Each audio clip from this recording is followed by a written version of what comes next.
Every day we have season 2 now. I'm gonna break it down scene by scene.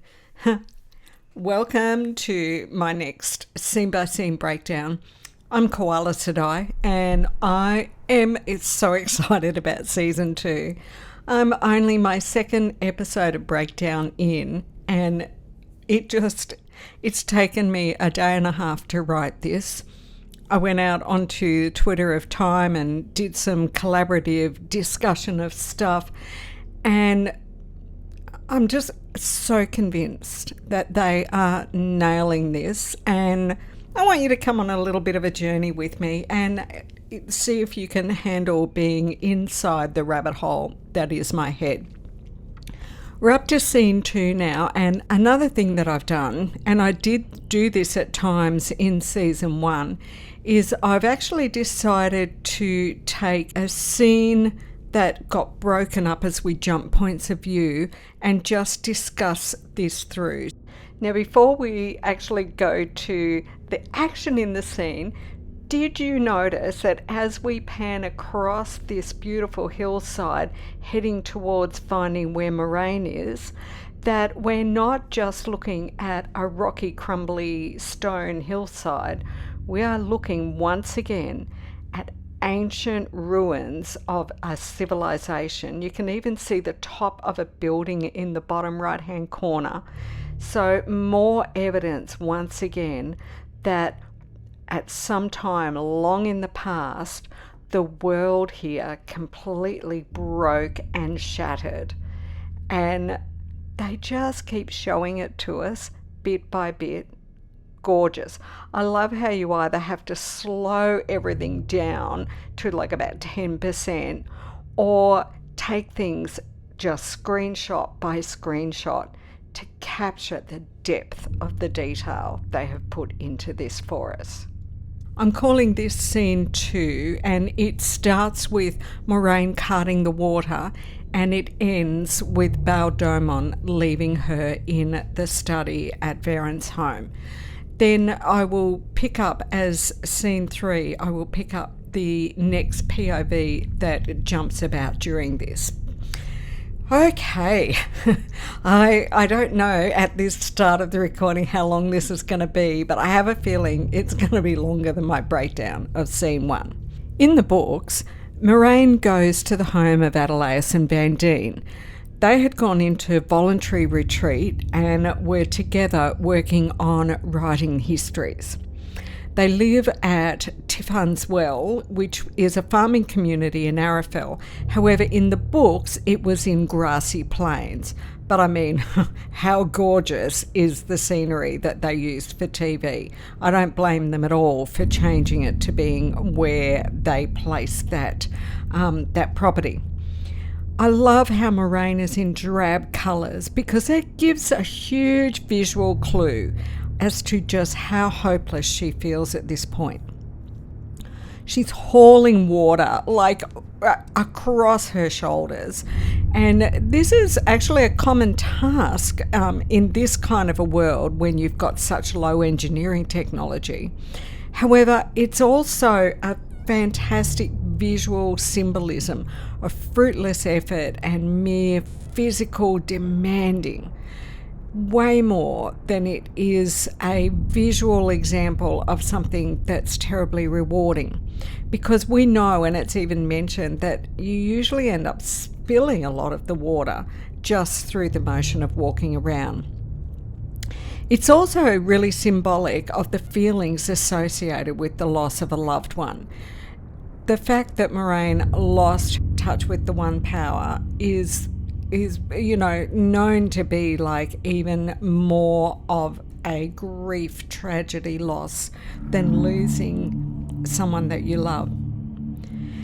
Now, opening this scene with the symbolism of a drab Moraine hauling water, heating it on a fire, scrubbing her clothing until the water's nearly cold again, gives us a huge contrast to the opening of season 1, where she is carefully and meticulously dressing herself and striding confidently out of the tower with Lan at her side. So while Moraine's dealing with her loss alone, we then see that Lan is dealing with deep feelings of loss by going through his sword forms alone. In contrast to the book, where Lan was bringing Vandine's water JM back to memories of being a swordsman and practicing with him. Instead, we have Tomas, who is Veren's water, and Tomas continues to work in the gardens instead of practicing with Lan. And we really can understand that Lan is as alone and feeling the loss as much as Moraine. We also immediately understand that they're not even working through this loss together. We then flip to the veranda of the house, and Adelaus is hungover and is quite taken with Lan's physique. Now, in the books, Adelaus of the Brown Arger is the older sister to Vandine, who is a green. She doesn't have a water, though we don't really know any of the reason why in the book version of Adelaus. Vandine, however, has a water named JM, and Veren has her water Tomas, and they're all there on the veranda together.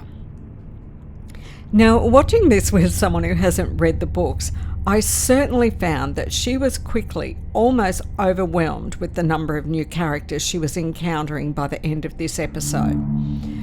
Merging Vandine's role into the Veren character, I feel is going to work effectively. And the first thing I noticed in this scene about Veren is that she seemed quite sensible in contrast to Adelaus.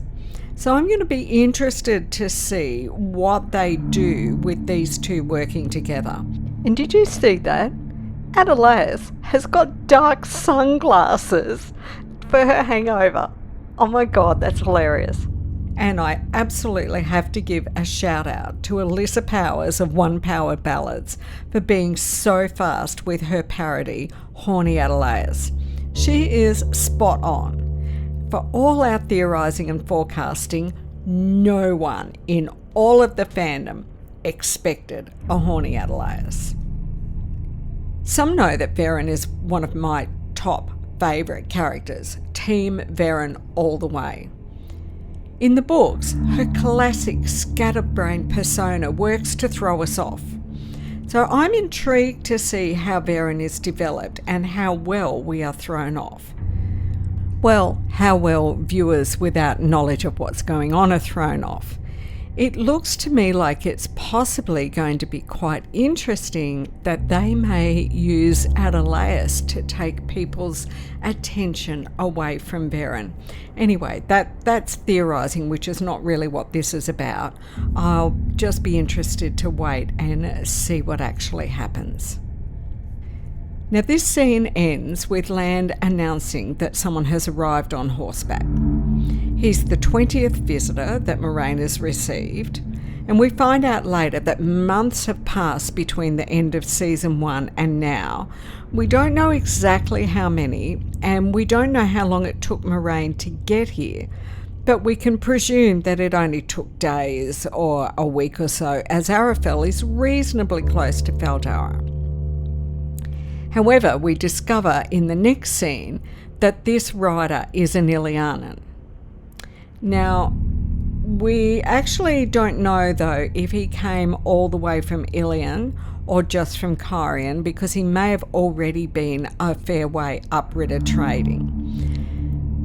What's really obvious to me, however, is that we learnt something that I think is really important here. Even though Moraine has lost the one power and is obviously seriously depressed, she hasn't actually given up, and she has her eyes and ears network actively working for her and highly motivated. Now, Moraine is found in a study or a library type room, which very much feels like a room in a Brown's home. In fact, it feels an awful lot like what we get described to us in The Great Hunt. Let me read that description out to you. The long, polished table before her was littered with books and papers, scrolls and manuscripts, many of them dusty from long storage and tattered with age, some only fragments. The room seemed almost made of books and manuscripts, filling shelves except where there were doors or windows or the fireplace. The chairs were high-backed and well padded, but half of them, and most of the small tables, held books, and some had books and scrolls tucked under them. Only the clutter in front of Moraine was hers, though. From reading the books, we know that Bale is a smuggler and very interested in ancient artefacts. This was a smart way to get that all across quickly, since we didn't get to meet him fleeing Shadar Logoth. We also don't need all the crew dynamics, etc. I mean, they were fun, and R.I.P. Gelb, we did miss getting to hate you. But in the eye of the world, he does in fact have a number of artefacts hidden, and he is being pursued by Fades and Trollocs. He's working on his own and doesn't understand why they're chasing him, but he knows that something he has in his possession is incredibly valuable. He doesn't realise that he has one of the seals, but he knows it's Quendia. So here in this scene, we find that he tries to get Moraine to buy a fractured piece of Quendia from him. Moraine asks questions to see what he knows about what he has, and he lets her know that he's aware that the one feature of Quendia is that it is unbreakable. And yet, here it is broken. We then get this great Easter egg to let us know that we will indeed meet the Sea Folk when he says he has spent his fair share of time haggling with them, and they are the best in the game. We hear that Quendia is called Heartstone again, which we heard back in season 1, and we already knew that by reading the books. I always think that it's important when we get something repeated in a show like this, because they are not wasting any of their screen time. And now, I love how he starts with, "My customers usually do be coming to me." Well, thank you, Rafe. We all squealed either externally or at least internally hearing that line. I love how Domon tries to give this cop-out. "I didn't have much of a choice, did I?" And Moraine says, "Oh, everyone has a choice, Master Domon, and every choice has a consequence." And that is the line that we heard in the trailer when Moraine was sitting in the bathtub, unable to heat the water with the power anymore. Beautifully dovetailed in. So I'm thinking that every choice has a consequence is going to be a bit of a theme. Domon says, "The stuff is made from the one power itself." Well, that is a very nice rabbit hole we could fall into, isn't it? Do you know how long there have been debates on just what Quendia really is? Well, how long have the books been out? So put it this way, I started researching and the whole is DEEP in capital letters. It seems certain that you start with some kind of earth element such as iron and turn it into Quendia. It's also certain that the more one power that's channeled into it, even in an attempt to break it, the stronger it becomes. Now, there seem to be two main theories that make sense to me on how it could therefore be broken. The first is by removing one power from it rather than channeling more into it, because that tends to be the main mistake people have made over the hundreds of years or thousands of years, as when people have tried to investigate Quendia and work out how it's made, is they've tried to break it by channeling into it. So maybe it is by removing. However, that would also be so easy to do that I think the theory that this can only be done, that removal of the one power, through using the true power makes even more sense. It's also something that takes a lot of time. So in other words, even, Ishamael can't just go and rip the one power out of a piece of Quendia using the true power. Now, if that's all true, then that would make sense that that's something the Dark One has been just constantly working on, and why it has taken 3,000 years for the seals to get to this point of being able to be broken. Now, having said this, those of us who have seen the extra little bits also know that Ishamael was channeling when he released Lanfear. Now, I'm not someone who has studied physics, so in a way that might be good, because maybe I can take the understanding that I've been sort of wrestling with into some fairly plain layman's language. So the seals are Quendia, and we know that they're really focal points, but let's not take the physics out of my realm of understanding again. The seals are made of Quendia, which is an unbreakable substance that is created using the one power. The Dark One, on the other hand, who is trapped on the other side of those seals, uses the true power. Now, this true power can therefore act as an entropic force against those seals, and that's why it takes so long, because it is slowly using that entropy to change the nature of those seals and bring the whole situation back into a kind of balance.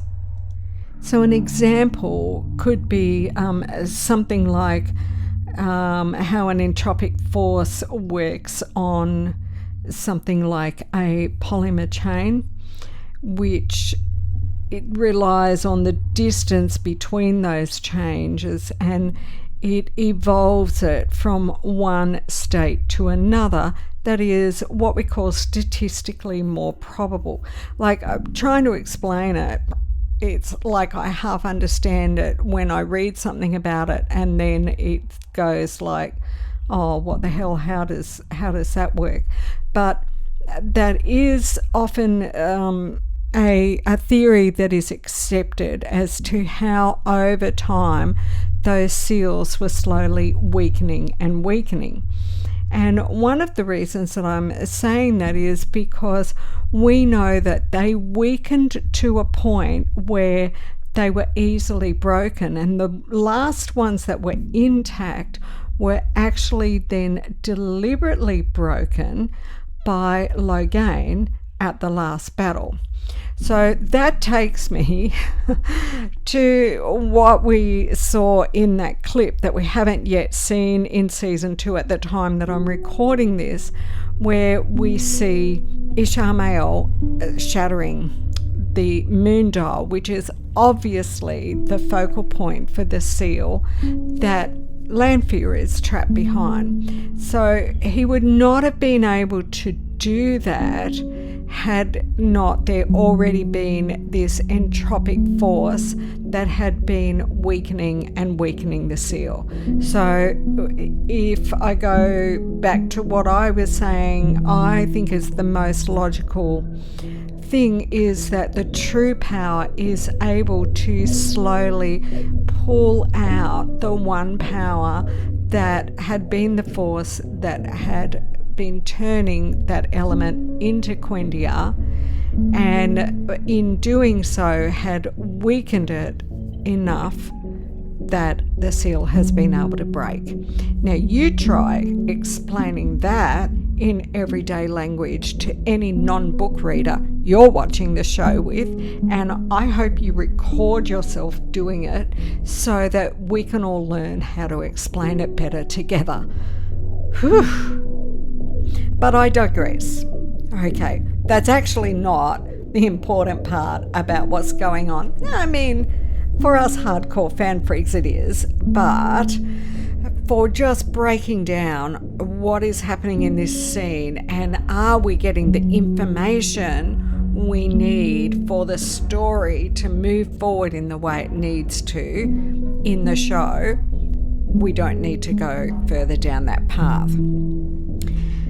Now, I know that my two friends who are watching the show that haven't read the books will end up asking me about this stuff, so it does make me want to know at least a little bit more of it than I felt I knew when I was first watching it start.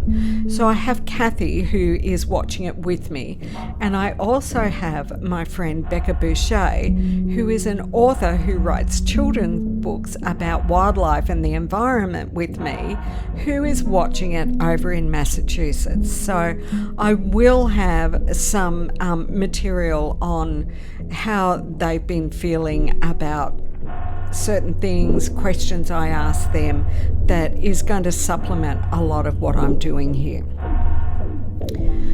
Now, I love how Moraine is showing from the start of this conversation just how adept she is at the game, the great game, Daes Da'mar.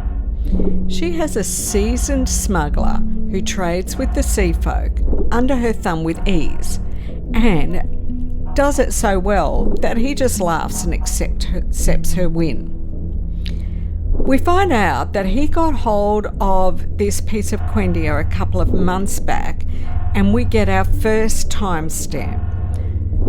And now I go down another rabbit hole. So bear with me, we will come back up for air again. We don't know exactly where he got it, but I get the strong impression that he was maybe in or very near Kyrian when it happened. Ilion is such a long way south, so it makes more sense that he was already up that way trading, as he commonly does on his riverboat. So to put some things in order here, Beltane is where things all started at the beginning of season 1. And we know that Egwene reminds Nynaeve quite soon, in only a few more scenes, that it's Beltane again. That means we've gone around the sun once. We've got a year. That made me start to look at Beltane, because I was scratching my head thinking about what Bale had just said. So, according to the Big White Book, the entry for Beltane says, Spring Festival celebrating the end of winter, the first sprouting of crops, and the birth of the first lambs.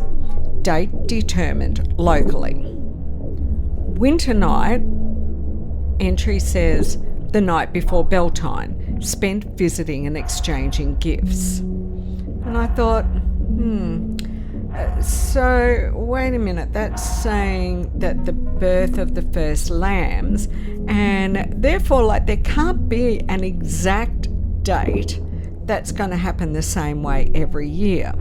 So I then went to the much more reliable Companion to see what it had to say, and I find just one sentence. Beltane, a spring festival celebrating the end of winter, the first sprouting of crops, and the birth of the first lambs. Okay, yeah, thanks. That was not helpful at all. That was basically the same entry. And that is all that either of them have to say about it. The wiki, therefore, of course, says basically the same thing, except that they just add that it can be at a slightly different time of the year, north or south. Now, the thing is, in the show, Egwene, Perrin and Rand all seem to know the date for it. Matt, of course, is just not comprehensive of anything because he's in a prison cell. Nynaeve had forgotten. But if they're not even at home and they know the date for it, then I think, well, hang on, if it is celebrating that spring has arrived, what about the fact that Bale says that he got hold of the Quendia a couple of months previously and that it came from outside Corian when the old moon dial shattered one night this spring? So I started to think, oh, geez, how does that timeline piece together? And after racking my brain, reading all kinds of amazing Wheel of Time websites, I just went to the brilliance that is the Twitter of Time.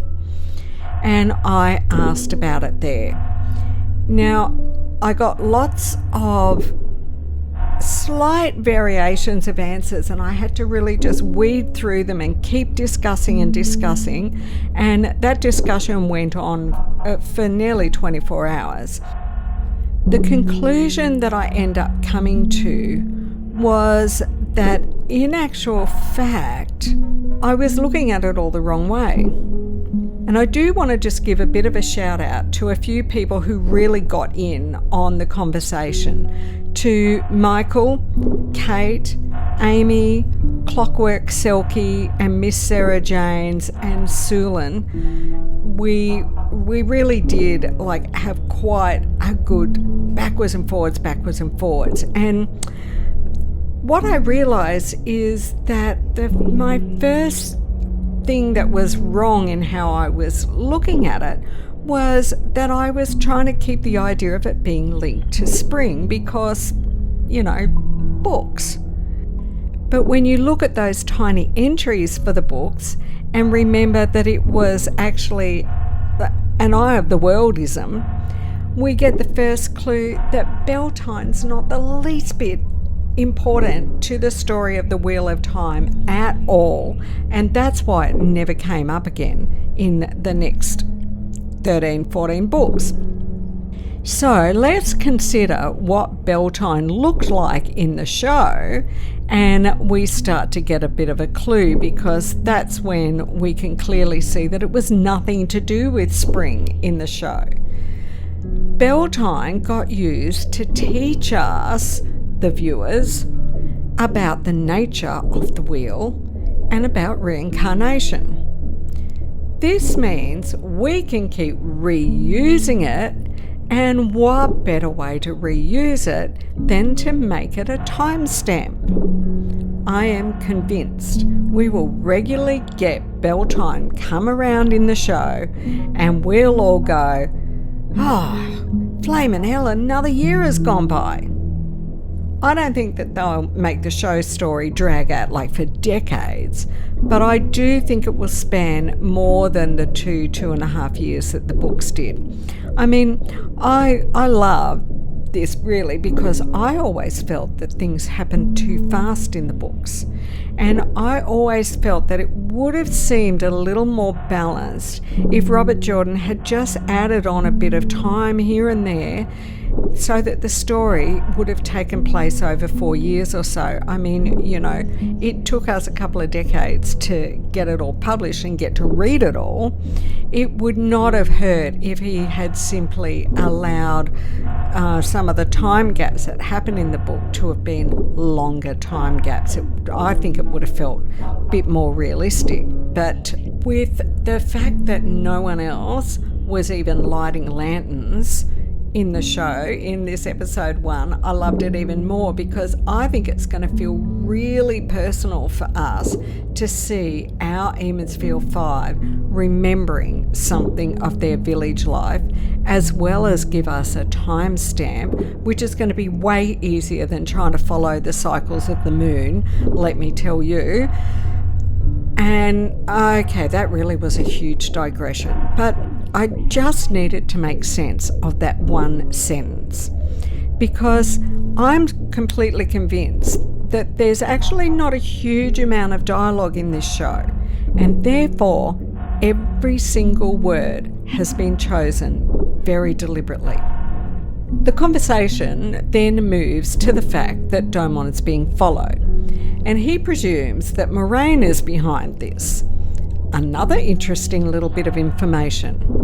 We know Moraine has eyes and ears, And so does he presume that they are just watching him at this point, or something more nefarious?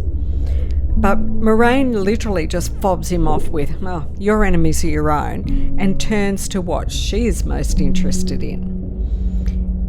It seems there's something written on this. Now we're at the bit that made me sit right up in my chair and lean forward with expectation. Aye, the whole dial was covered in a poem when they found it, written in blood. Old tongue. I have a copy actually, if you're interested. Always loved me a good poem. Well, we have all the clues in place now to know what this poem is. Even if we hadn't watched any of the lead-up material from the Tweeter of Chaos, we know. So how does this link to the book? First, the different situation in the book. Fane is in prison in Faldara. Unknown persons gain access to the keep and break him out of his cell. They decapitate the 2 guards and use their blood to write poetic dark prophecy on the walls. We know some of what was on the walls was written in Trolloc script, but some Rand could read, so presumably that was written in the common tongue. Verin copies it down into a notebook and she presents it to Swana Moraine. And the first verse reads, "Daughter of the night, she walks again. The ancient war she yet fights. Her new lover she seeks, who shall serve her and die yet serve still. Who shall stand against her coming? The shining walls shall kneel. Blood feeds blood, blood calls blood. Blood is, and blood was, and blood shall ever be." Now what we know is that in the clip that the Tweeter of Chaos gave to us before Season 2 dropped, we see Ishi breaking that moon dial and we hear him reciting this poem in the old tongue. And as happens in our amazing fandom, Pavara translated that old tongue that we hear Ishi chant, and her translation reads, "Daughter of the night, she walks again. The ancient war she always fights. Predestined lover, her servant through death. Who shall stand against her coming? The shining walls must kneel." Oh, I tell you, absolutely gives me chills. So Ishi channels and chants this. Lanfear is covered in blood. The dial was covered in a poem written in blood in the old tongue, and Doman has a copy on parchment that he offers to sell Moraine. As it happens, he offers to sell it for 5 marks, which Moraine exclaims is enough to buy the finest Damani racehorse, and talks him down to a single mark. He refuses to lower the price of 50 marks for the Heartstone, and so Moraine appears to be quite willing to pay the 50 marks plus the 1 mark, but when she hands over the single mark and gets her hand on the parchment, she tells him, she doesn't need the Heartstone. I just love how he takes that loss in his stride, accepting that she bargained well. We also hear that the Sea Folk might be good at the game, but that the Aes Sedai invented it. Now, this is quite true in fact, but it's a great Aes Sedai answer as well.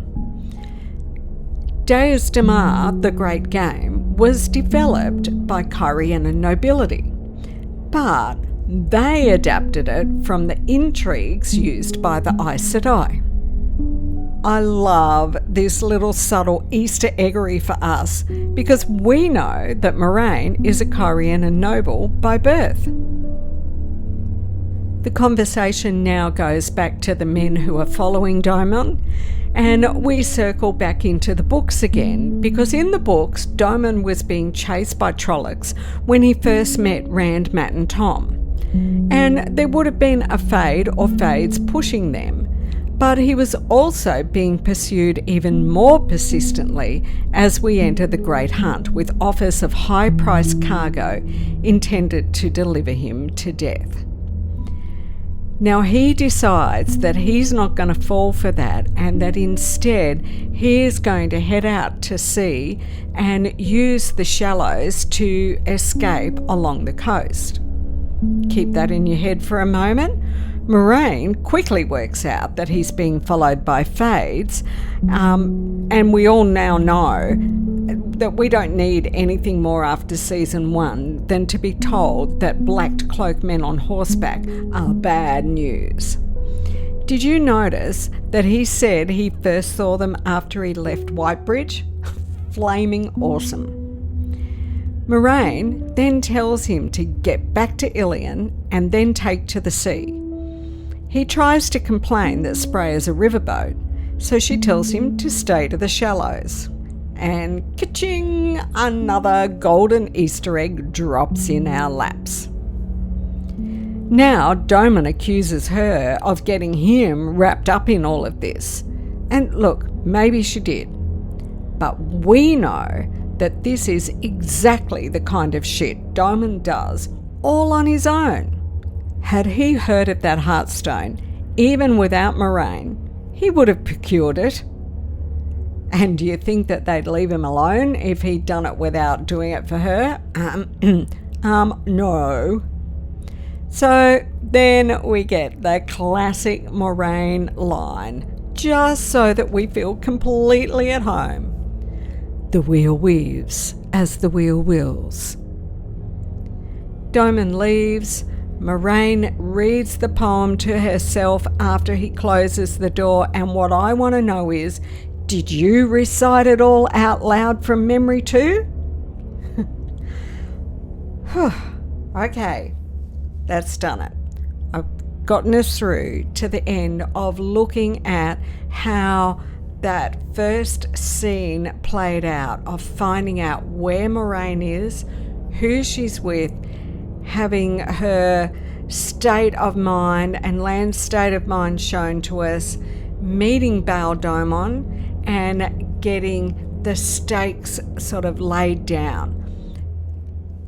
For those who've not read the books, they've just met a bunch more characters and are not sure what's going on. That's okay, it's going to be revealed, and their second watch is going to be delicious. For us, we now know exactly what pieces of the story have been put into play at the opening of season 2. I think they've done a brilliant job, and I can't wait to break the next bit down.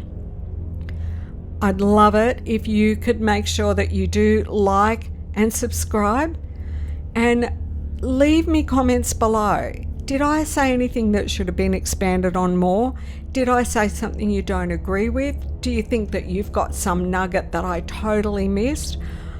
Just because I've gotten to this point and I've put this down doesn't mean that I know everything or that I found everything that there was to find in that scene.